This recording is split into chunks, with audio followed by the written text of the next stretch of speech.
Krishna, Hare Hare, Hare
Shyam सुंदर की जय, जगत गुरु श्री गुरुपाद की जय, समवेत गौर भक्त वृंद की जय, जय गौर प्रेमानंद जय ओम अज्ञानतिमिरान्धस्य ज्ञानाञ्जनशलाकया चक्षुरुन्मीलितं येन तस्मै श्रीगुरवे नमः। श्रीचैतन्यमनोभीष्टं स्थापितं येन भूतले स्वयं रूपा तदा मह्यं ददाति स्वपदान्तिकम्। वन्देऽहं श्रीगुरोः श्रीयुतापदकमलम् श्रीगुरुं वैष्णवांश्च श्रीरूपां साग्रजातं सहगणा रघुनाथान्वितं सजीवं साद्वैतं सावधूतं परिजनसहितं कृष्ण चैतन्यदेवं श्रीराधा कृष्ण पादान् सहगणा ललिता श्रीशाखान्वितांश्च हे कृष्ण करुणा सिन्धो दीनबन्धो जगत्पते गोपेश गोपिकान्त राधाकान्त नमस्ते।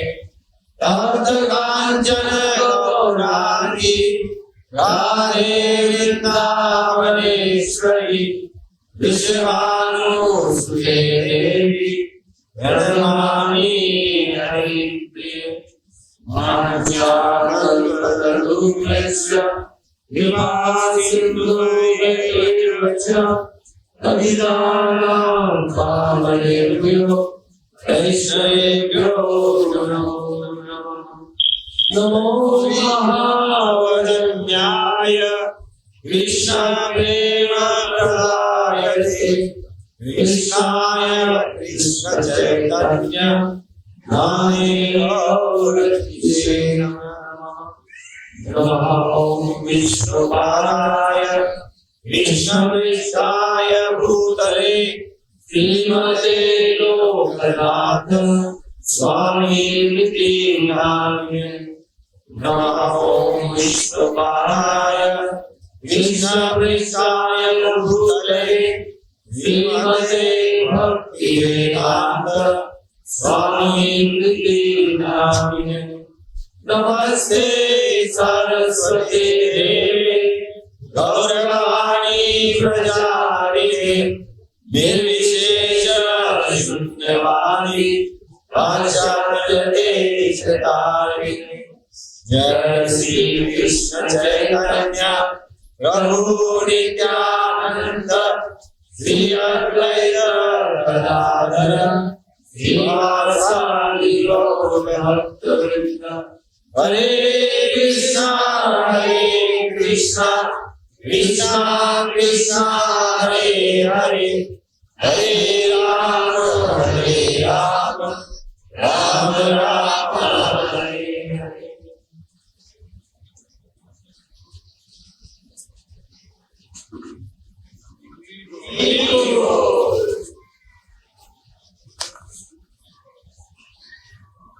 हरे कृष्ण। सभी भक्तों का स्वागत है इस परम पवित्र दिवस पर। आज हम सभी भक्त मिलकर श्री कृष्ण जन्माष्टमी का बहुत ही विशेष उत्सव मना रहे हैं। ऐसा शास्त्रों में कहा जाता है कि जो भी व्यक्ति इस उत्सव में सम्मिलित होता है, भगवान का अभिषेक देखता है, भगवान का कीर्तन सुनता है, प्रसाद ग्रहण करता है, भक्तों के साथ रहकर सेवा करता है, निश्चित रूप से उसका ये आखिरी जन्म होता है। आज के जो पवित्र दिन की महिमा है शास्त्रों में बताई गई है। और विष्णु तिथि का जो आविर्भाव दिन होता है उस दिन विशेष रूप से उपवास रखा जाता है। उप मतलब निकट, वास मतलब रहना। किसके निकट रहना?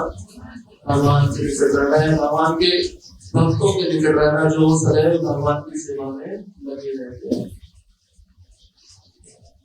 तो चौथे अध्याय के 9वें श्लोक में भगवद गीता में बहुत ही प्रसिद्ध श्लोक है, आप सभी परिचित होंगे। जन्म कर्म चमे दिव्यम एवं योगेति तत्पता त्यक्त्वा देहं पुनर्जन्म नयति मानेति सो अर्जुना। कृष्ण श्लोक में कहते हैं, अर्जुन जो मेरे जन्म और कर्म को दिव्य समझता है या सत्य मान लेता है, उसको तत्वता समझ लेता है, उसका इस संसार में पुनर्जन्म नहीं होता। ये भौतिक देह छोड़ने के बाद उसको इस दुखमय संसार में वापस नहीं आना पड़ता। और प्रभुपाद जी भी तात्पर्य में लिखे हैं कि जिसको अगर दोबारा जन्म नहीं लेना है संसार में, तो उसको कृष्ण के जन्म को सत्य मानना पड़ेगा, अन्यथा ये सरल नहीं है और हमारे पास दूसरा कोई मार्ग भी नहीं है। अगर हम सोचे कि हम भक्ति मार्गों को छोड़कर किसी दूसरे मार्गों को स्वीकार करें, तो उस मार्ग में बहुत सारे कांटे हैं। शुरुआत में तो मार्ग बहुत अच्छा लगेगा, लेकिन कुछ समय चलने के बाद उसका कष्ट, उसका दुख, उस एहसास होने लगेगा। और भक्ति मार्ग कैसा है? शुरुआत में बहुत बड़ा कठिन है, मंगलाचरण सूर्य जल्दी उठना पड़ता है और विभिन्न प्रकार की सेवाएं रहती हैं। जब भक्त इन क्रियाओं को नियमित रूप से करता रहता है तो उसके अंदर थोड़ी रुचि जागृत होती है, तो उसको ये सब करवाना नहीं पड़ता, स्वतः उसके हृदय में भगवान के प्रति प्रेम होने के कारण वो करता रहता है। तो आज कृष्ण जन्माष्टमी के पर्व पर हमारे आचार्यों ने कुछ 8 सिद्धांत बताए कि भगवान प्रकट क्यों होते हैं। ऐसे 8 कारण बताए हैं। आज ही परम पूज्य भक्ति रसामृत महाराज का मैं थोड़ा प्रवचन सुन रहा था। महाराज इन 8 कारणों का वर्णन किए कि भगवान इन 8 कारणों के द्वारा आते और बहुत विशेष कारण है। कोई ना कोई रीजन होता है ना भगवान का यहाँ पे आने का। भगवान तो ऐसे नहीं आते हैं, उनका कुछ प्रयोजन होता है। अब हम भी मंदिर बनाने से मुझे कुछ प्रयोजन है, किसी का अपना स्वार्थ रहता है, लेकिन जो भक्ति मार्ग में लगे हैं उनका अपना स्वार्थ न होकर इस संसार के जीवों के प्रति कुछ स्वार्थ रहता है, उनका कल्याण रहता है, उनके प्रति परोपकार करना होता है। तो भगवान के भी कुछ प्रयोजन है, कुछ उद्देश्य है, जिसके कारण आज में प्रकट हुए। भगवान कौन से वंश में प्रकट हुए थे? चंद्रवंश। क्षत्रिय राजाओं की दो वंश परंपरा है, एक सूर्यवंशी है, एक चंद्रवंशी। इसका वर्णन बहुत सुंदर सुखदेव गोस्वामी भागवतम में किए हैं। सूर्यवंशी में कौन प्रकट हुए थे? भगवान राम प्रकट हुए थे। और चंद्रवंश में कौन प्रकट हुए? भगवान कृष्ण। दोनों वंश सुशोभित कर दिए भगवान ने अपने प्रकट होने से। और भगवान को कहते हैं यदुवंशी, यदुकुल में प्रकट होने वाले। यदुकुल कैसा हो गया? जब भगवान प्रकट हुए तो भागवत में लिखा है वो चंदन के पेड़ के समान हो गया। जैसे चंदन का एक वृक्ष, उसका सुगंध पूरे जंगल को महिमा मंडित बना देता है, उसी प्रकार से भगवान का इस वंश में प्रकट होने के पीछे उस पूरे वंश को महिमा मंडित बना दिया। ये भगवान की विशेषता है। और विभिन्न प्रकार की लीला है, जैसे अभी बच्चों ने बहुत सुंदर एक नाटक किया, बहुत अच्छा लगा। प्रभुपाद जी भी कहते हैं हमें टीवी में जो सीरियल आते हैं ना राधा कृष्ण को, यही देखने चाहिए। जो भक्त नाटक बनाते हैं प्रेम से, हृदय से, उसको देखना चाहिए, क्योंकि उनका भाव है भगवान के प्रति, प्रेम है। और जब वो कुछ रिहर्सल कर रहे हैं, कुछ तैयारी कर रहे हैं, उस समय भी वो चिंतन करते हैं। आज मैं लेकर सुन रहा, प्रभुपाद जी कहते हैं कृष्ण के लिए चिंता बहुत अच्छा है। हम बच्चे भी थोड़े डरे हुए होंगे, नाटक कैसे होगा, कुछ गलती ना हो जाए, लेकिन वो चिंतन कृष्ण के बारे में चल रहा है, क्योंकि ये डर होते हैं राम जी ने क्या बोला, कृष्ण ने क्या बोला, चिंतन करते हैं। इसी को कृष्ण भावना भरी जीवन कहते हैं। अब यही नाटक कोई व्यक्ति पैसा लेके करे, उसके अंदर वो प्रेम, वो भाव रहेगा क्या? नहीं रहेगा, क्योंकि उसका स्वार्थ किसके ऊपर है? अर्थ के ऊपर, पैसे के ऊपर। और वास्तव में जो गंभीर भक्त है, शुद्ध भक्त है, वो इस संसार की भौतिक वस्तुओं के पीछे नहीं दौड़ता। और भगवान का रूप इतना सुंदर है, उस रूप को देखने पर शास्त्र में बताया गया है कि आकर्षण जल्दी होता है। इस संसार में एक भौतिक उदाहरण है, कोई सुंदर स्त्री दिख जाए, कोई सुंदर पुरुष दिख जाए, दूसरों को देखकर कितना आकर्षण पैदा होता है। आकर्षण के बाद क्या होता है? वो मुझे मिल जाए, उसके लिए व्यक्ति क्या करता है? प्रयत्न करता है। आप सोचिए, अब अगर हम इसके रूप को सभी कहते हैं केशी घाट कोई जो ललितम कृष्ण, उसको मत देखना। अगर आपको संसार में बने रहना है, अगर नहीं बने रहना है, जाना है, निकलना है, तो उसको देखो अच्छे से। तो ऐसी चीज है कि 1000 बार देखने पर भी मन तृप्त नहीं होता। ये सत्य बात है। हमारा दिल तो हो जाता है एक बार में, हम खाली थोड़े समय के लिए देखते हैं और चले जाते हैं, लेकिन शुद्ध भक्त कैसे देखता है? वो अपने चिन्मय दृष्टि से देखता है, आध्यात्मिक दृष्टि से देखता है। इसलिए वह कभी ऊबता नहीं है। जैसे अभी आप बहुत ऊबना शुरू हो जाओगे, किसी को उदासी आएगी, किसी को मेरा समय भी ऐसा ही है, उसमें कोई गलती नहीं है। भगवान भी इसी समय में जन्म लिए, 12 बजे, रात को 12 बजे, पूरा संसार सोया हुआ था। और मुझे राधा गोविंद महाराज कहते हैं कुत्ता भी भौंक नहीं रहा था, उसको भी भगवान ने सुला दिया था। महाशक्ति उसकी प्रबल है। और जागे हुए थे, केवल वसुदेव जागे हुए थे, जिनकी भी सो गई थी। और इसका सुंदर वर्णन है भागवतम में। भगवान और एक जीव जब दोनों आते हैं, इसमें क्या अंतर है? भगवान जब प्रकट होते हैं और एक जीव जन्म लेता है, दोनों में क्या अंतर है? आजकल के लोग कहते हैं ना हम भगवान हैं, हमारे पास ये सिद्धि है, हमारे पास ये शक्ति है, लेकिन शास्त्र को ठीक से समझना चाहिए। कुछ कारण बताए हमारे आचार्य। एक तो भगवान हम जैसे साधारण जीवों की तरह जन्म नहीं लेते, इसलिए जो श्लोक बोला शुरुआत में, तत्वतः, तत्वतः मतलब वास्तविकता में समझना होगा कृष्ण को। ये कृष्ण कोई साधारण व्यक्ति नहीं है। अब जन्म लेते तो कैसे लेते हैं, संसार का जीव कैसे जन्म लेता है, स्त्री पुरुष का सामने करके। लेकिन भगवान, आप भागवतम पढ़िए, ठीक से पढ़िए, उसमें लिखा है और सुंदर उपमा दी है, 2 उपमा दी है, सुनिए ध्यान से। पहली उपमा दी है कि भगवान वसुदेव के हृदय में आए, उनका हृदय बिल्कुल निष्काम था। निष्काम मतलब कोई स्वार्थ नहीं, कोई भौतिक इच्छा नहीं। इसलिए भगवान किसके हृदय में आते हैं, ऐसे भक्त के हृदय में आते हैं जो निष्काम है। अगर आपकी भौतिक इच्छा रहेगी तो मतलब आप मल लेके घूम रहे हो, मल रिश्ता लेके घूम रहे हो और उसी को हाथ में ऐसे मसलते रहोगे। इस मल को निकालना पड़ेगा, भौतिक इच्छा को निकालना पड़ेगा, और वहां पे जब मल निकल जाएगा, स्वच्छ स्थान बन जाएगा, तब कृष्ण उस पे विराजमान होते हैं, उनकी सिंहासन में विराजमान होते हैं। और वसुदेव के हृदय में आकर भगवान तेज के रूप में आए और उसी तेज को लेकर वसुदेव के हृदय से देवकी के गर्भ में गए। और एक उपमा दी है, जैसे सूर्य पूर्व से उगता है, पश्चिम में अस्त हो रहा होता है, तो पूर्व में चंद्रमा उगता है रात्रि के समय, सूर्य अपना किरण चंद्रमा को दे देता है। चंद्रमा भी ऐसे नहीं चमक रहा है, सूर्य की किरणों से ही चमक रहा है, इसलिए उसको अशेष तेजा बोला है ब्रह्म संहिता में। अशेष तेजा मतलब उसका तेज कभी खत्म होने वाला नहीं है, और वो सभी ग्रहों का राजा है।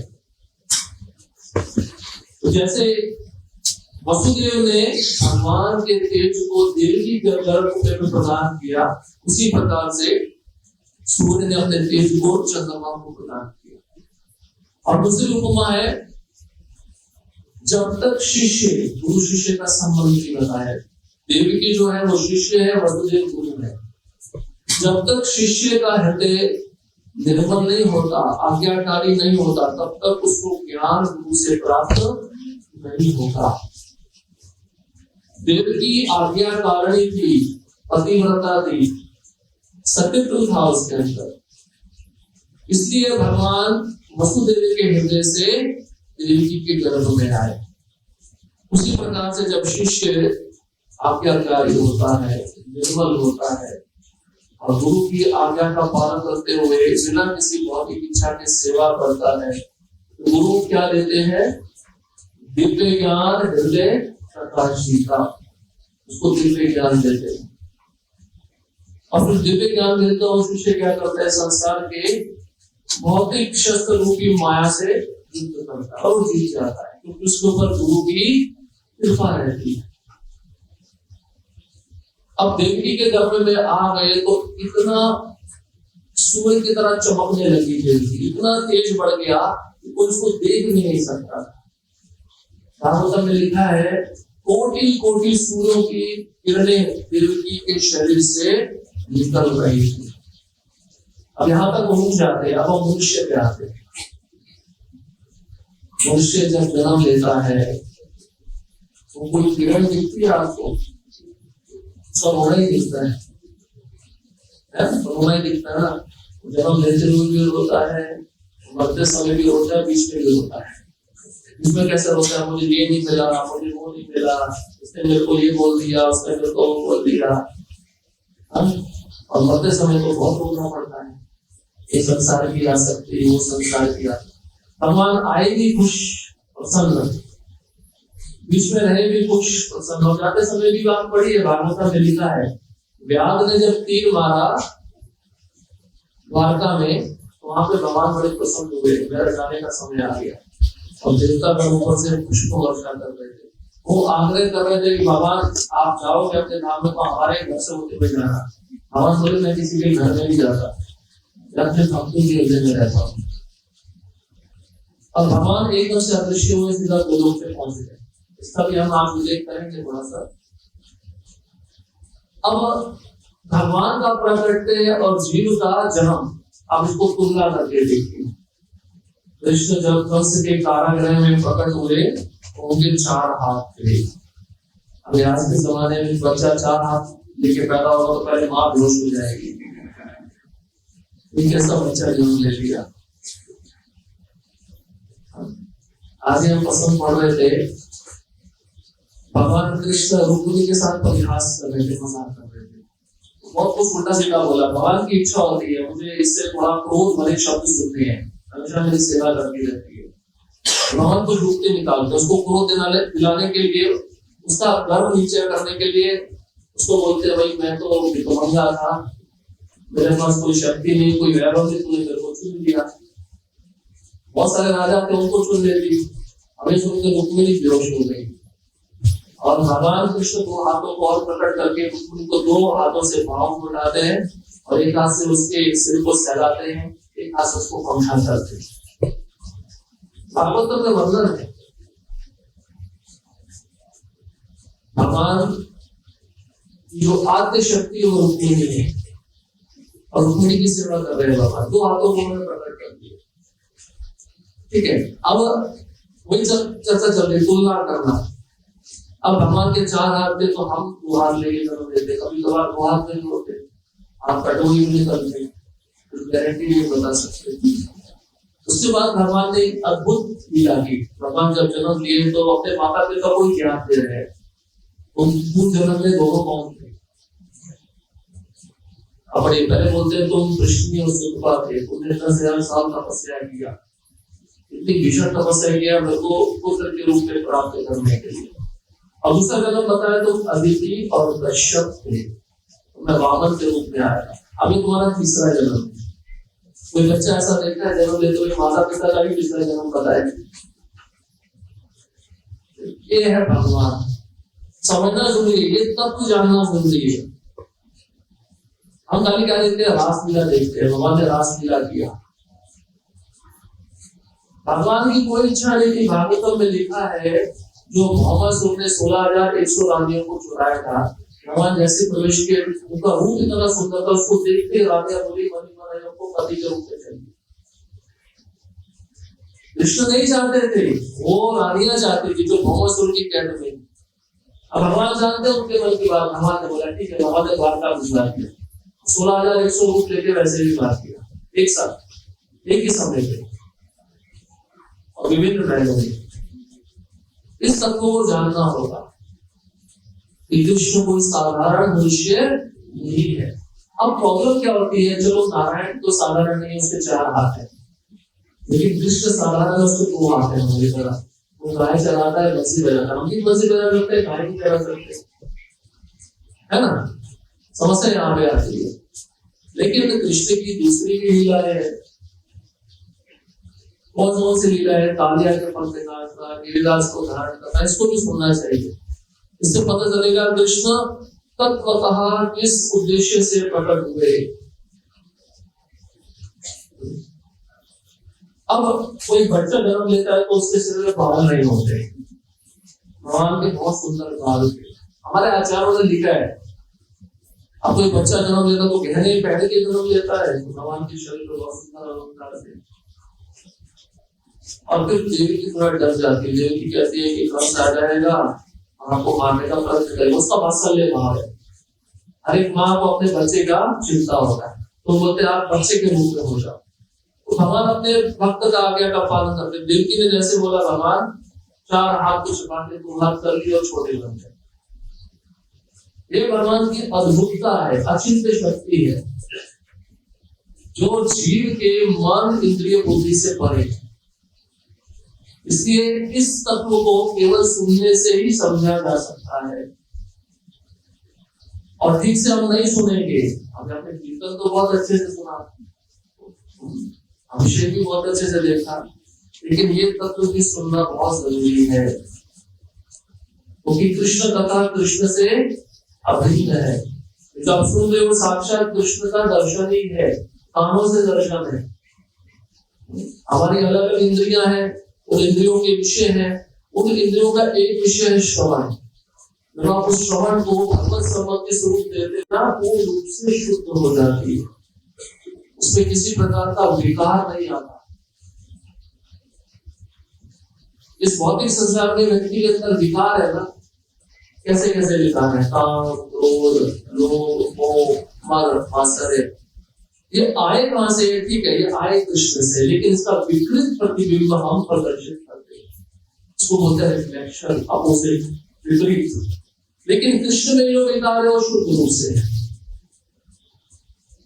अब देखिए कृष्ण का रूप कैसा है। भागवतम के 3 बहुत सुंदर श्लोक है। अगर आप इसको इन श्लोकों को पढ़ के चिंतन करेंगे ना, तो कृष्ण का रूप आपको सामने दिखने लगेगा। केवल सुनने से, चिंतन करने से वो रूप सामने आ जाता है, क्योंकि शब्द क्या करता है, उस रूप को प्रकट कर देता है। ध्यान से सुनेंगे तो भागवतम के दशम स्कंद के 14वें अध्याय का पहला श्लोक, ये ब्रह्मा जी ने जब अपराध कर दिया था ब्रह्म विमोचन लीला के पश्चात, उन्होंने जब स्तुति किया तो पहला श्लोक बहुत सुंदर रूप का वर्णन किया। ब्रह्मा जी कहते हैं, नमीते अप्रवपुषे तडिदंबराया भुंजावत सपरिपिच्छल सन्मुखाया वन्यस्त्रजे कवलवेत्र विशाल वेणु लक्ष्मश्रिये मृदुपदे पशुपांगजाया। एक एक शब्द इतना सुंदर और कृष्ण का सुंदर रूप का वर्णन करता है। कृष्ण कैसे हैं? कृष्ण यहाँ पे तो आते हैं, अलग अलग अवस्था में जाते हैं, जैसे बाल्य अवस्था, पौगंड अवस्था, किशोर अवस्था, युवा अवस्था, लेकिन अपने मूल गोलोक में वो किशोर अवस्था में रहते हैं, वो रूप बदलते नहीं। वो गोलोक से भी श्रेष्ठ ये वृंदावन है यहाँ पे, क्योंकि भगवान ने वो सारे रूप भक्तों को दिखाए। यहाँ पे असुर आते हैं, वहां पे असुर नहीं आते, वहां पे कोई लड़ाई नहीं है, वहां पे भगवान के सारे भक्त रहते हैं जो उनसे प्रेम करते हैं। अब असुर यहाँ पे क्यों बुलाया भगवान ने? इसके पीछे क्या कारण है? क्योंकि असुर को मारूंगा तो कुछ लीलाएं होंगी और भक्त जब सुनेंगे तो आकर्षण पैदा होगा। एक होता है नित्य लीला, एक होता है नैमित्तिक लीला। भक्ति विनोद ठाकुर जैव धर्म में बताते हैं नित्य लीला जो गोलोक में चलती है, मूल गोलोक में, जो भगवान किशोर अवस्था में रहते हैं, 16 साल की आयु में, न उससे पीछे जाते न उससे आगे जाते, शाश्वत, वहां पे जन्म भी नहीं होता। इसलिए आपने उपदेशामृत का भी श्लोक सुना, मथुरा से भी वो जो वैकुंठ है, वैकुंठ से भी श्रेष्ठ मथुरा है यहाँ पे, क्योंकि भगवान एक जन्म लेते हैं छोटे बालक के रूप में, वो जन्म वहां पे नहीं होता। और जब बालक के रूप में आता तो बाल लीलाएं करते हैं। तो ब्रह्मा जी कहते हैं, जिस रूप को देखकर मैं थोड़ा भ्रमित हो गया था, अब उसी रूप का वर्णन करते हैं। क्यों कर रहे हैं? अब उस रूप को उन्होंने ध्यान पूर्वक देखा। आपको अगर भागवत आपने पढ़ा हो तो वहां पे वर्णन है, ब्रह्मा जी ने सबसे पहले तो भ्रमित हुए। अब भगवान ने जो विस्तार किया था ग्वाल बालों के रूप में, बछड़ों के रूप में, सब विष्णु मूर्ति दिखाया, चतुर्भुज। अब उसके बाद में भगवान ने दिखाया कि सारे ब्रह्मा पूजा कर रहे हैं विष्णु मूर्ति, उसमें ब्रह्मा ने स्वयं को भी देखा। और फिर भगवान ने एक और अद्भुत दृश्य प्रकट किया, अचानक से वो विष्णु मूर्ति हटकर उन्हें बाल बछड़े बनता है, ब्रह्मा जी को समझ जाते हैं। इसलिए वो पहला श्लोक भगवान के रूप का वर्णन करते हैं। अब इसमें ब्रह्मा जी कहते हैं, हे जनार्दन, नवीन मेघ के समान श्यामल आपके श्री अंग हैं। भगवान के अंग कैसे हैं? नए और श्यामल, एकदम कोमल। उस अंग में कभी भी किसी प्रकार का विकार या परिवर्तन नहीं होता। उस पर सिर विद्युत के समान झिलमिलाता हुआ आपका पीतांबर है। जैसे बिजली कड़कती है ना, फ्लैश होता है, थोड़े समय के लिए आप बिजली का रंग देखो, वैसा ही रंग भगवान के पीतांबर का है, वो पूरा येलोइश नहीं है। उसको जब सोने को पिघलाया जाता है, जो उसका रंग निकलता है, वो भगवान का पीतांबर है।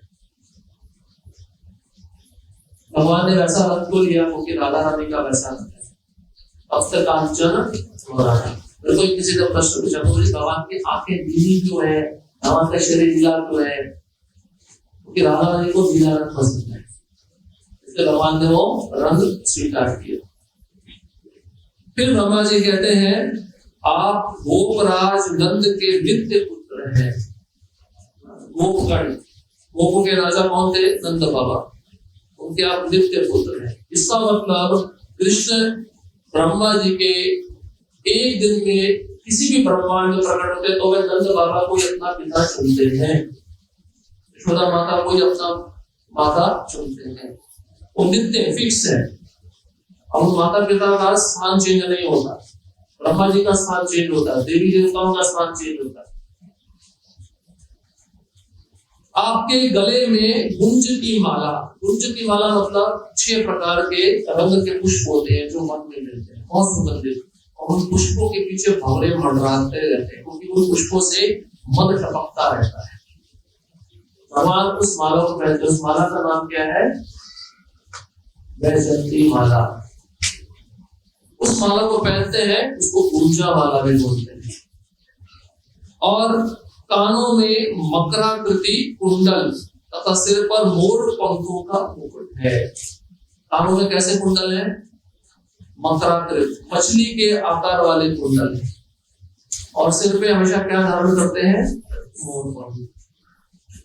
उसके बिना उनका श्रृंगार पूरा नहीं होता। इन सबकी कांति से आपके मुख पर अनोखी छटा छिटक रही है।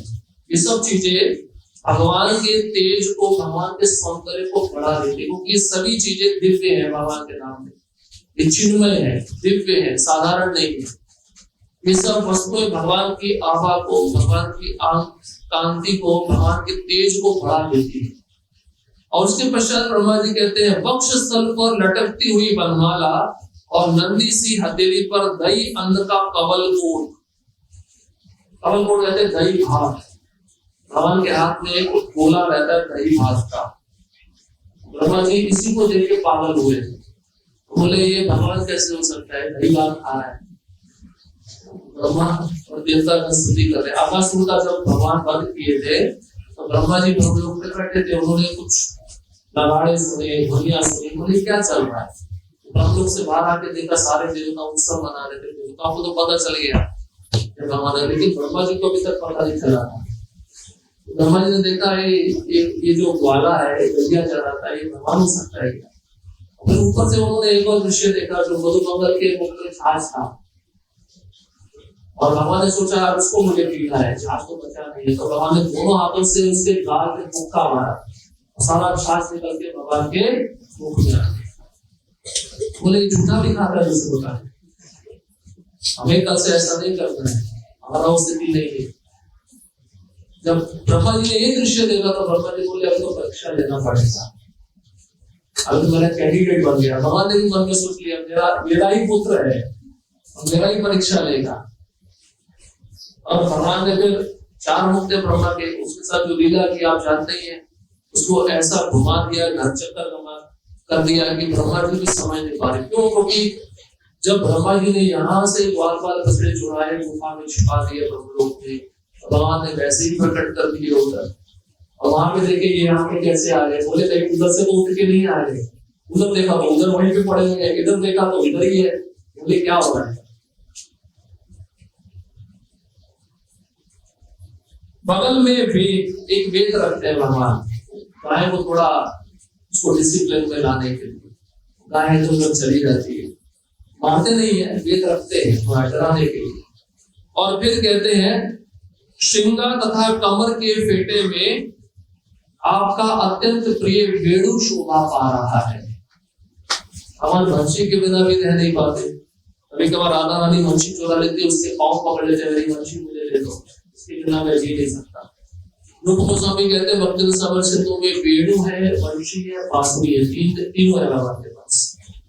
अलग अलग वेणु से अलग अलग जो उनका उद्देश्य होता है उसको पूरा करते हैं। जैसे वेणु है वो केवल गायों को बुलाने के लिए होती है, बांसुरी केवल गोपियों को बुलाने के लिए होती है, वंशी जो होती है देवी देवताओं के ध्यान को भंग करने के लिए होती है। 3 प्रकार का बांसुरी है भगवान के पास। और जिस समय लोग जो भी राग लेते हैं वो राग इतना अद्भुत होता है कि पूरा संसार स्टंट हो जाता है। प्रॉपर लिखते स्टंट मतलब जैसे पेंटिंग में चित्र होता है ना, वो हिलता नहीं है, वैसे ही बांसुरी का धुन सुन के कोई हिलता नहीं। चलने वाली वस्तु स्थिर हो जाती है, स्थिर वस्तु चलने लगती है। आपके चरण युगल कमल से भी सुकोमल है, मैं आपका स्तव करता हूँ, मतलब आपकी स्तुति करता हूँ। ये ब्रह्मा जी ने श्लोक का है। दूसरा श्लोक जो स्वयं ब्राह्मण पत्नियों ने बोला था स्तुति में, क्योंकि कृष्ण को देखा तो नहीं था लेकिन कृष्ण के बारे में सुना था। जब गोपियां दही माखन मिश्री दूध बेचने आती थी ब्रज में तो कृष्ण का गुणगान करती थी। उस कृष्ण के गुणगान को ये ब्राह्मण की पत्नियां ध्यान पूर्वक सुनती थी। ये भी बहुत सुंदर श्लोक है। इसमें ब्राह्मण पत्नियां कहती है, श्यामं हिरण्य परिधिम वनमाल्यभरः धातु प्रवाल नटवेश मनोव्रतांसे वेद्यस्त हस्त विकरेण धुनारुमब्जं कर्णोत्पलाल कपोल मुखाब्जहासम। इसमें भगवान के मुख का भी वर्णन किया गया है। ये श्लोक बहुत ही सुंदर है। ब्राह्मण पत्नियां कहती हैं, उनके सांवले श्री अंग पर सुनहरा पीतांबर झिलमिला रहा है। पुनः पुनः आवृत्ति होती है भगवान के रूप की। उनका शरीर पे जो पीतांबर है लहरा रहा है, झिलमिला रहा है। गले में लटकती हुई वनमाला, सिर पर मोर मुकुट है, अंगों में रंगीन धातु एवं कपोलों के गुच्छे धारण कर नटवर जैसा रूप बना रखा है। आप जानते हैं भगवान जब वन में प्रवेश करते तो उनको वन का श्रृंगार अच्छा लगता था। जो यशोदा माता सजाती थी उनको वो श्रृंगार तब अच्छा नहीं लगता था, इसलिए वो अपने मित्रों को कहते थे, अब ये श्रृंगार उतार के आप को जैसे सजाना चाहते हो सजाओ, आपको स्वतंत्रता है। आप सोचिए वो जो गोपगण थे वो भी निपुण थे श्रृंगार करने में, कोई साधारण नहीं थे, उनको सब ट्रेनिंग दी गई। वो भगवान के धाम के सब गोपगण थे। अब यहाँ पे किसी ऐसे व्यक्ति को श्रृंगार करने के लिए दे दिया जाए किसी का, जिसको उसका कुछ भी अनुभव नहीं है, तो कैसा श्रृंगार करेगा? सब बिगाड़ देगा। लेकिन ये गोपगण साधारण नहीं है, इसलिए लाल मिट्टी था वन का, वो लेकर पानी मिलाकर वो और पत्तों का वो लेकर उसमें से डॉट्स बनाते थे भगवान के ऊपर या फिर चित्रकारी। अब जो गहने बनाए यशोदा माता ने वो उतार दिए, पुष्पों की माला पहना के डाल दी, पत्तियों की माला डाल के पहना दी, और फिर का एक क्या कहते हैं पगड़ी बना दिया, उस पर मोर पंख लगा दिया और फूल लगा दिया। ये श्याम सुंदर है। श्याम सुंदर के साथ सारे अवतार रहते हैं। अब श्याम सुंदर किसी असुर का वध नहीं करते। असुर का वध करने वाले कौन है? वो देवी की पुत्र है।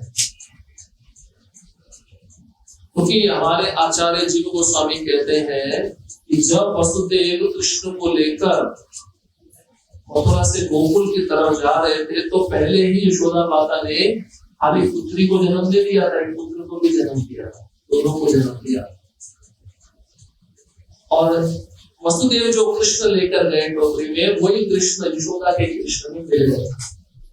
और जब भी असुर का वध करना होता है तो देवी के पुत्र कृष्ण वध करते हैं। यशोदा पुत्र कृष्ण वध नहीं करते, उनका एक ही काम है, वेणुं कोणन्तमरविन्द दलायताक्षं बरहारतं समसितं बुधसुन्दराङ्गं कन्दर्पकोटिकमनीय विशेषशोभं गोविन्दमादिपुरुषं तमहं भजामि। वेणु बजाते बस और अपने गोपियों के साथ, गोप सखाओं के साथ आनंद लेते हैं। ये उनका काम है, उनको कोई टेंशन नहीं। मैनेजमेंट के लिए उन्होंने विष्णु बनाए थी, तुम संभालो, मुझे कुछ लेना देना नहीं है। इसलिए भगवान को कोई टेंशन होता ही नहीं। एक हाथ अपने सखा के कंधे पर रखा हुआ है। ध्यान से सुनिए, आपने अगर वृंदावन में कृष्ण बलराम का विग्रह देखा हो तो बलराम जी ने भी अपना हाथ कृष्ण के कंधे पर रखा है। इसका मतलब बलराम जी को भी सपोर्ट चाहिए कि सारा बल तो उनके पास है, इसका मतलब उनको भी बल कहां से मिल रहा है? कृष्ण से मिल रहा है। अब एक सखा, वहां पे बलराम का वर्णन नहीं, बलराम भी हो सकते हैं लेकिन दूसरा सखा भी हो सकता है। तो कृष्ण है, मधुमंगल है, सुदामा है, बहुत सारे। तो एक सखा ने कृष्ण के कंधे पे ऐसे हाथ रखा है और कहते हैं, और दूसरे हाथ से नीला कमल नचा रहे हैं। दूसरे हाथ से भगवान क्या कर रहे हैं? अपना नीला कमल ऐसे घुमा रहे हैं। इन चित्रों को ना मन में धारण करके चिंतन करना चाहिए। यही कृष्ण भावना भावी चिंतन है। और फिर कहते हैं कानों में कमल के कुंडल है, कपोलों पर घुंघराले हल्के लटक रही है और मुख कमल में मत मुस्कान खेल रही है। भगवान की भी अलका वाली लटकन है, ऐसे चेहरे के सामने आती भगवान ऐसे करती, ऐसे माताएं करती और वो देखना बहुत सुंदर होता है, दृश्य ही अद्भुत होता है। इसलिए गोपियां अपनी आंखें बिल्कुल कृष्ण के रूप पे टिका लेती थी। कितना भी शोरगुल हो उनका ध्यान कहीं और जाता ही नहीं था, क्योंकि एकाग्र चित्त था। उसको कहते हैं भक्ति में एकाग्र चित्त होना। कितना भी विचलित हो व्यक्ति लेकिन ध्यान नहीं जाता, उसका मन जहां पे आसक्त है उसी पे वो अपना मन टिकाता है। इसलिए भगवान की अलकावली बहुत सुंदर है, घुंघराले बाल है, उसको बार बार संवारते रहते हैं। और गाय के दूध से जो धूल उड़ती है उनके बालों पे लगती है, उनका सौंदर्य और बढ़ जाता है। थोड़ा मेकअप अच्छे से हो जाता है, सारे बालों पे मिट्टी लग जाती है। हमारा कैसे होता है, हम कहीं यात्रा करने जाए, धूल उड़ती है तो देखते को मिट्टी आता था, हम तो वैसे ही पूरा कर्कट वाला शरीर है। लेकिन भगवान का शरीर सच्चिदानंद है। गाय के फूल का जो धूल उड़ता है वो उनके मुख पे आता है तो उनका सौंदर्य और बढ़ जाता है। गोपियां इसी को दर्शन करना चाहती है। और आखिरी श्लोक जो गोपियां गाती है बहुत प्रसिद्ध श्लोक है, वनहापीडं नटवर्वपो कर्णयो कर्णिकारं बिभ्रत्पासा कनककपिशं वैजयन्तीं च मालां रन्ध्राणेनुरधरस्तुतया पूरयन्तोपवृन्दै वृन्दारण्यं स्वपदरमणं प्राविशत् गीतकीर्तिः। गोपियां कहती है, गोपियां मन ही मन देखने लगी कि श्री कृष्ण द्वार वालों के साथ अपने श्री चरण कमलों से अंकित श्री वृंदावन धाम में प्रवेश कर रहे हैं। भगवान के चरण कमलों में बहुत सारे चिन्ह हैं।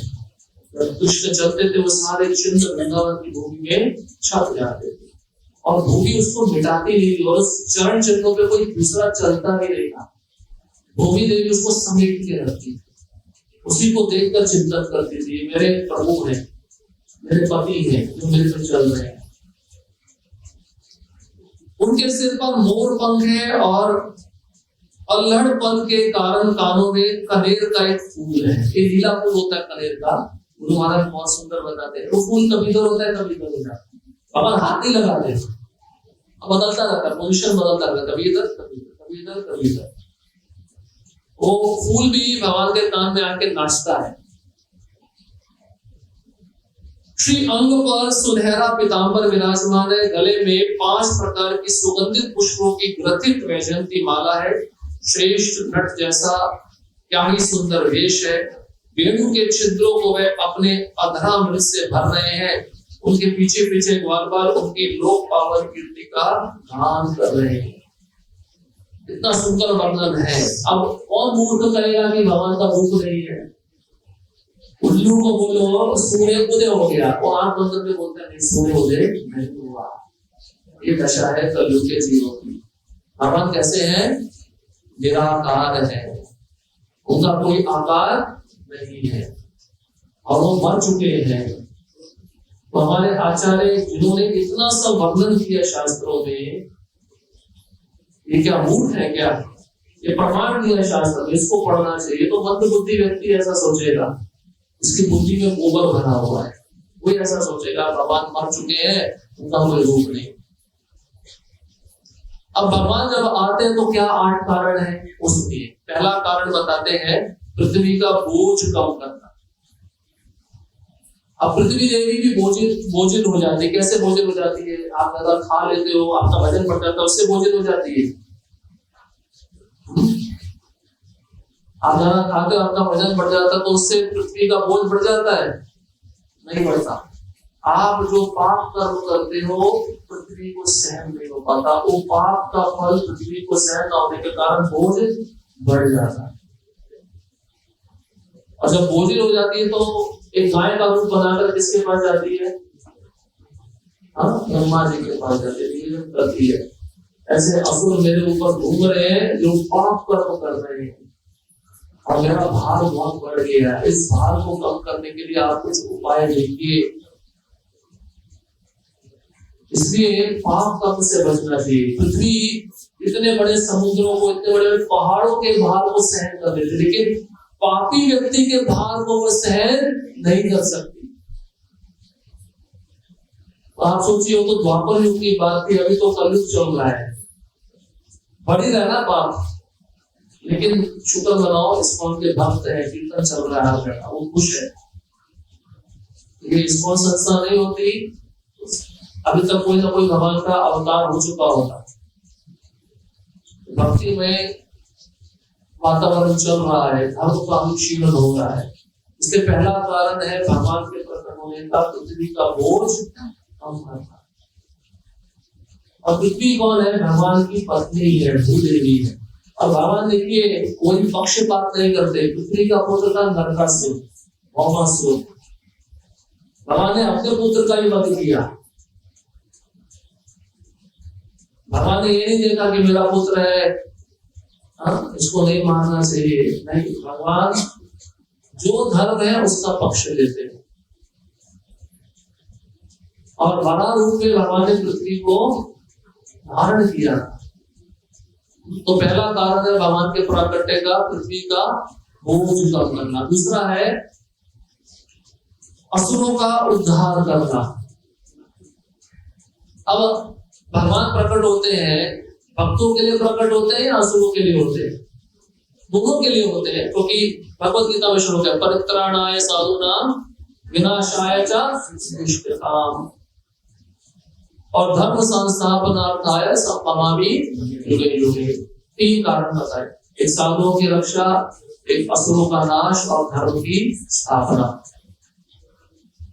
लेकिन असुरों का उद्धार करना, इसी से संबंधित प्रश्न पूछा था परीक्षित महाराज ने सुखदेव गोस्वामी को कि भगवान देवताओं का पक्ष क्यों लेते हैं, असुरों को क्यों मारते हैं? तो इसके विषय में भगवान सुखदेव गोस्वामी ने प्रहलाद महाराज की लीला सुनाई। क्या प्रहलाद महाराज पे कृपा नहीं किया? और अगर भगवान किसी असुर को मार भी रहे हैं तो उसका कल्याण ही है ना, उसको कहाँ भेज रहे हैं? उसको अपने धाम मिल रहे हैं, सायुज्य मुक्ति मिल रही है, उसको दिव्य स्थान प्राप्त हो रहा है। तो भगवान भेदभाव कैसे करेंगे? और गीता में भगवान बोले भी है, मैं किसी के प्रति भेदभाव नहीं करता हूँ। मेरा तो ना कोई मित्र है ना कोई शत्रु है, ना मैं किसी से द्वेष करता हूँ ना मैं किसी से प्रेम करता हूँ। हाँ, मैं अपने भक्तों से ज्यादा प्रेम करता हूँ। तो असुरों का उद्धार करने के लिए भगवान आते हैं, ये दूसरा कारण है। और आप देखिए, पूतना का उद्धार किया तो उसको अपने लोग धाम में मां की गति प्रदान करते। बकासुर, अगासुर, इनका भी वध किया, इनको सायुज्य मुक्ति मिली, ये भगवान के तेज में लीन हो गए, वो भी दिव्य स्थान है। इसके पश्चात तीसरा कारण आता है असुरों की इच्छा की पूर्ति। भाई भगवान हमारे पिता है, तो पिता का कर्तव्य होता है अपने पुत्र की इच्छा की पूर्ति। देवता भी और असुर भी भगवान के पुत्र हैं, दोनों ही अंश हैं। अब भगवान असुरों की इच्छा पूर्ति करते हैं। असुर चाहते हैं कि हम भगवान से द्वेष करें, ईर्ष्या करें और भगवान को मारने का प्रयत्न करें। तो भगवान कहते हैं ठीक है, मैं विचरण जी के किसी मच्छर के साथ नहीं लड़ सकता, तो मैं विचार करता हूं अपने धाम में मुझे किसी को चुनना पड़ेगा। और भगवान उसको बोलते तू जाके असुर बन और विलन का रोल लेना और मैं तेरे साथ युद्ध करूंगा, क्योंकि उसमें ज्यादा स्वाद है। भाई अब मान लीजिए कोई दुबला पतला व्यक्ति किसी बड़े पहलवान व्यक्ति से लड़ने जाए तो पहलवान व्यक्ति ये सोचेगा ना, इसको काहे को भेज दिया मेरे पास।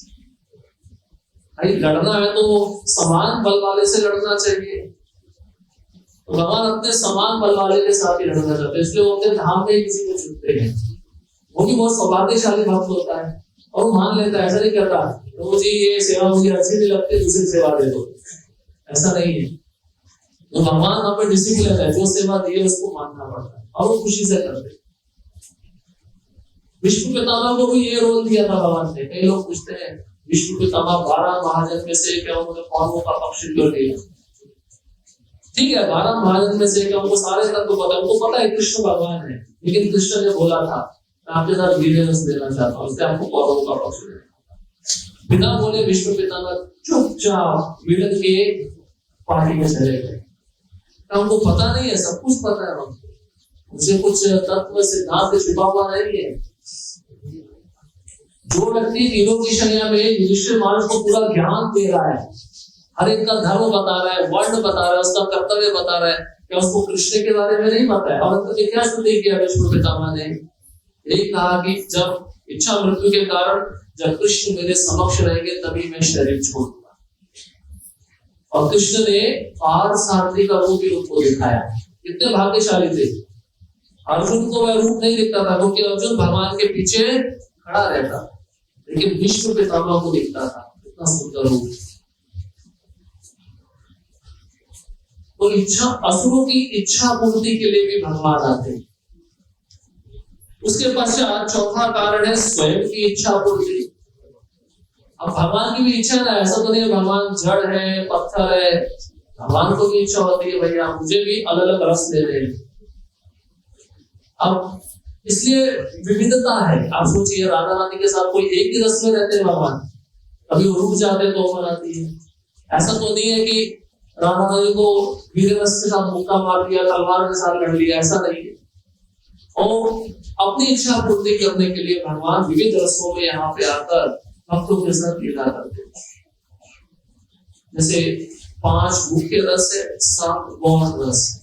तो गौण रस में वीर है, विवश है और अचेत अवस्था है। ये सब रस भगवान उन भक्तों के साथ आदान प्रदान करते हैं। इसलिए भगवान की स्वयं की इच्छा भी रहती है। इसलिए भगवान के धाम में हर एक प्रकार का रस, शांत रस वाला है, दास्य रस वाला है, सत्य रस वाला है, वात्सल्य रस वाला है, माधुर्य रस वाला है।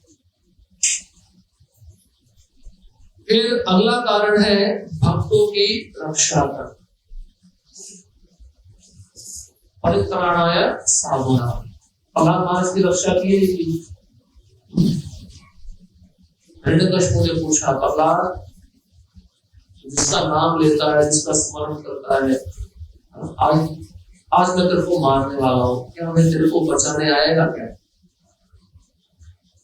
भगवान अपने धाम पे बैठे बैठे हिरण्यकशिपु जैसे को एक क्षण में मार सकते हैं, और इच्छा नहीं भी किए उनकी शक्ति उनको मार सकती है। भगवान को स्वयं आने की जरूरत नहीं है, लेकिन भक्तों के लिए भगवान स्वयं आते।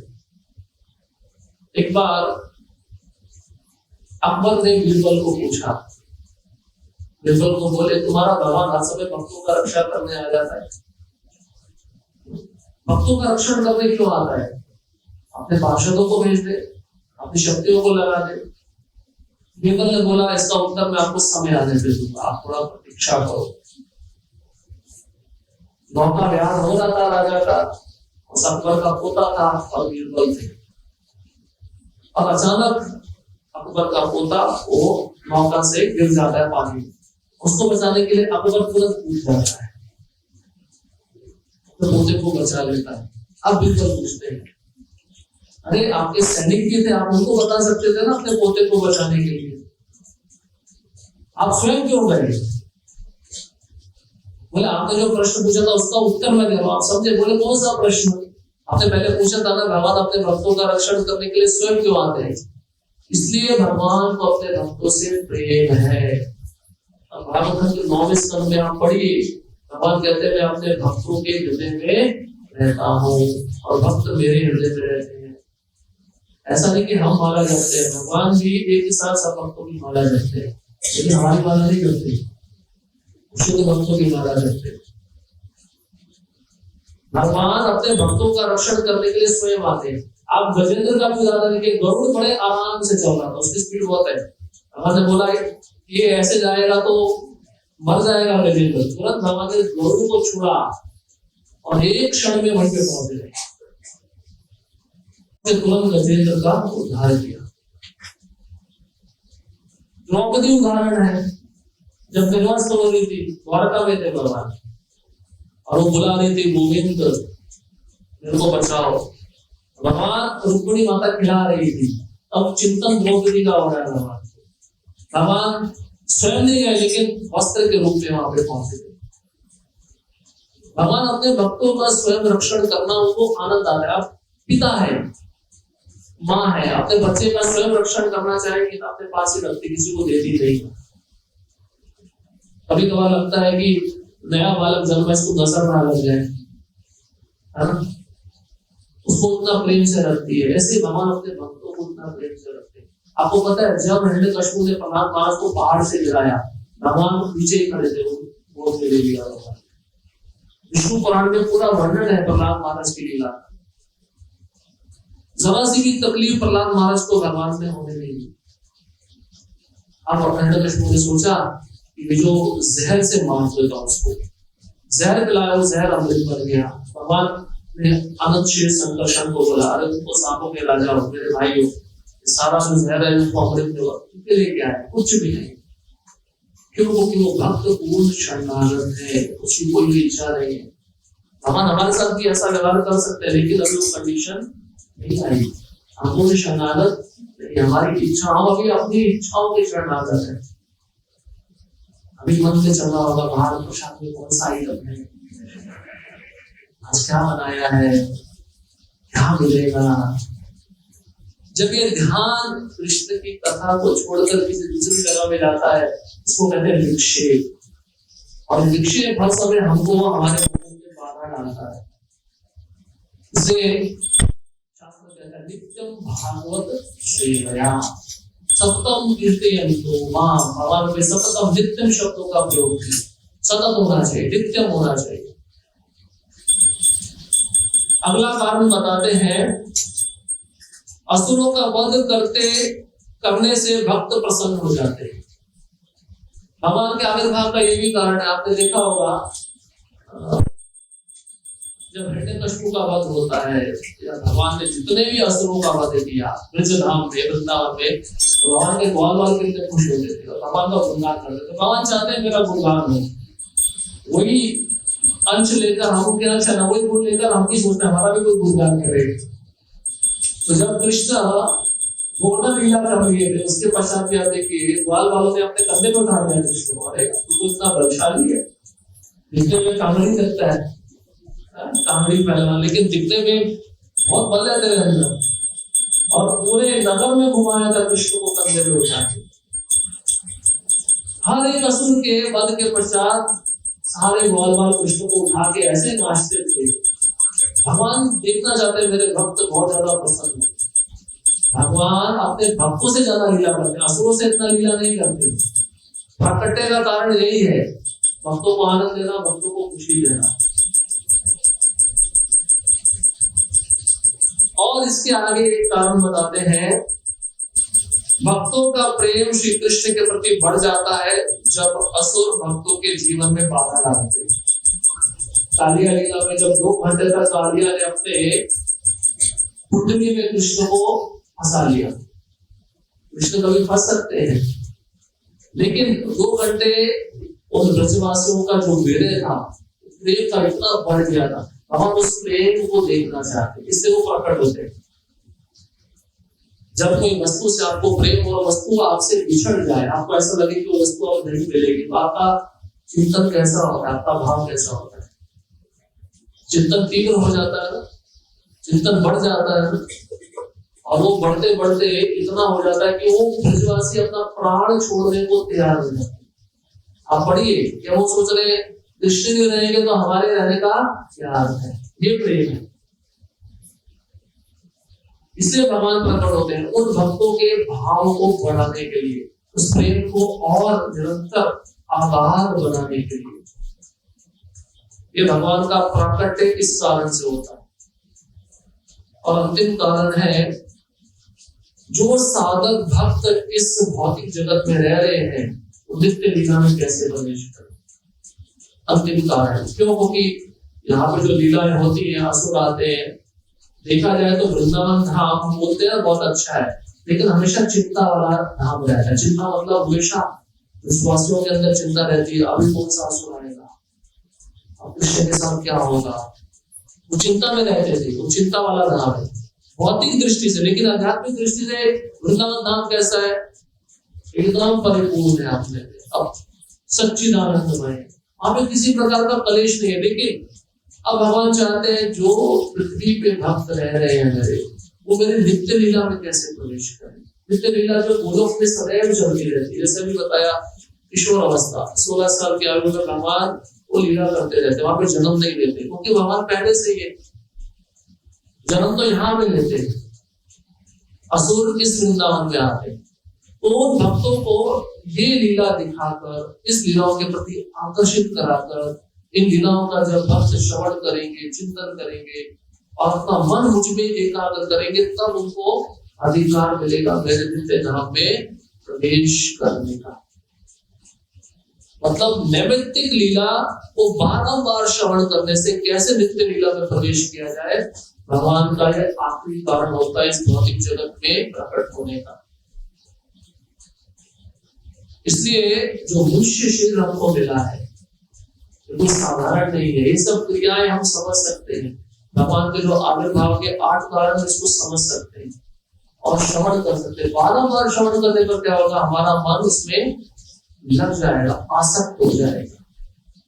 और जब आसक्ति बढ़ती है तो क्या होता है, भाव, रुचि, प्रेम प्रकट होने लगता है।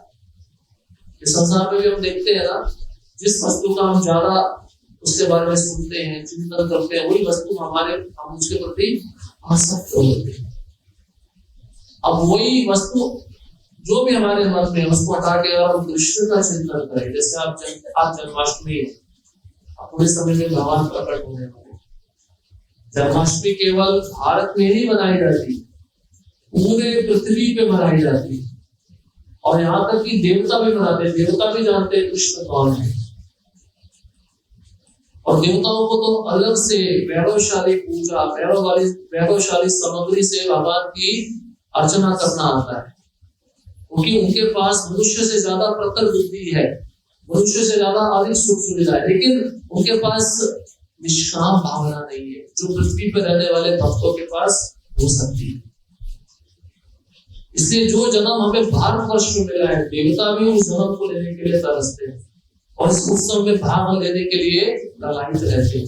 वो अवसर हमको मिला है, वो अवसर हमको किनकी कृपा से मिला है? श्रील प्रभुपाद जी की कृपा से मिला है। अब प्रभुपाद की कृपा नहीं होती तो हम आज बैठ के यहाँ पे एक कृष्ण जन्माष्टमी का महोत्सव बना सकते थे? नहीं बना सकते। भगवान ने भक्ति का पूर्ण अधिकार अपने शुद्ध भक्तों को दिया है। भगवान बोले मैं भक्त के अधीन हूँ, मैं स्वतंत्र हूँ। अब तुम्हें मेरे भक्त का शरण लेना पड़ेगा, तब तुम्हें भक्ति मिलेगी, मैं भी नहीं दे सकता। भगवान ने ओपन उद्धव जी को बोल दिया है, तुम मेरे भक्त के शरणागत नहीं होगे तो मैं तुमको अपने धाम पे प्रवेश कैसे कराऊं, संभव ही नहीं है। इससे मेरे धाम में आने के लिए पहले तुम्हें मेरे भक्त का आश्रय लेना होगा, और जब तुम मेरे भक्त का आश्रय लोगे तब मेरे को प्रिय बनोगे। इसलिए आप देखिए आदि पुराण में भगवान अर्जुन को यही बात बोले हैं, जो ये कहता है कि मैं आपका भक्त हूँ, भगवान कहते हैं मैं उसको अपना भक्त नहीं मानता, और जो ये कहता है मैं आपके भक्तों का मैं भक्त हूँ, मैं उसको अपना भक्त मानता। इसलिए प्रभुपाद जी के लेक्चर में कहते हैं 100 टाइम्स दास। हमारा पदवी इस भौतिक संसार में हम ऊंचा करना चाहते हैं, ऊंचा करने से क्या लाभ है? वो शाश्वतता मिलने वाली है, लेकिन भक्ति में हम अपना पद जितना नीचे करेंगे, भगवान की नजरों में हम उतने ऊंचे होंगे। और प्रभुपाद जी ने किया, सब कुछ करके भी श्रेय अपने ऊपर नहीं लिया। इसलिए प्रभुपाद जी के प्रति हमें कृतज्ञ होना चाहिए। इसलिए सबसे पहले आते हैं प्रभुपाद जी को प्रणाम करना चाहिए, डायरेक्ट कृष्ण को नहीं करना चाहिए। कृष्ण ये जो श्याम सुंदर है, ये तभी स्वीकार करेंगे जब आप प्रभुपाद जी के आश्रम में आओगे, और इसी विधि को हमें सीखना है। ये हमारी परंपरागत विधि आचार्य ने बताई है। आज जो श्री कृष्ण जन्माष्टमी है, बहुत ही विशेष पर्व है। इस पर्व पर हमें भगवान श्री कृष्ण के चरणों में और हमारे आचार्यों के चरणों में प्रार्थना करनी चाहिए कि हम मनुष्य शरीर जो हमको विधि मिली है, इस मनुष्य शरीर में हम आपकी कैसे निस्वार्थ भाव से सेवा करें, कैसे प्रेम पूर्वक सेवा करें, कैसे श्रद्धा पूर्वक सेवा करें, ये हमें उच्च भक्तों से सीखना है, उनके मार्गदर्शन पे चलना है। ज्यादा समय ना लेते हुए, बहुत सारे भक्तों की आंखें झपक रही है, टिम हो रहा है, इसको समाप्त करते हैं, क्योंकि ज्यादा सुनने की आदत भी नहीं है ना, कीर्तन ज्यादा करने की आदत है, प्रसाद ज्यादा खाने की आदत है, अभिषेक ज्यादा देखने की आदत है, लेकिन सुनने की आदत नहीं। लेकिन भक्ति में सबसे पहला श्रवण है। हरे कृष्णा कृष्णा कृष्णा हरे हरे, हरे राम राम राम हरे।